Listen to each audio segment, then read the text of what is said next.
Assalomu alaykum meni mehribonlarim, yaxshimisizlar? Rahim aka mana YouTube'dan kanal ochib oldi. Bundan buyog'iga YouTube'da yengilaridan, she'rlardan eshitaverasizlar. Xudo xolasa yondiramiz she'rlarni eshitinglar. O'zim yaxshi ko'rgan she'rlardan Daryo degan she'rimni o'qib beraman sizlarga. G'oyibdan bo'ldi-yu senga mulk ato. O'zingni his qilding, qudratli daryo. Ochko'zlik, olchiqlik, manmanlik xato. Aqlu farosatdan ayladi judo.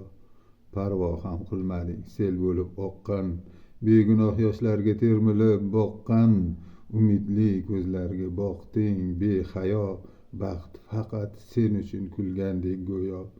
Qiyratding ko'plarni nohaqdan nohaq, har ishda o'zingni sanab odil haq. Ogoh bo'l, bir umr pishqirolmassan, ko'pirma, ko'pikdan uy qurolmassan. Qaytar dunyodir bu zamonlar o'tar, g'oyibdan kelgan mulk g'oyibga ketar. Qolarsan olamda changallab boshing, ko'piklar ortida so'nib quyoshing. Yoqqan bo'lsa bitta like bosib qo'yasizlar. Mehribonlarim.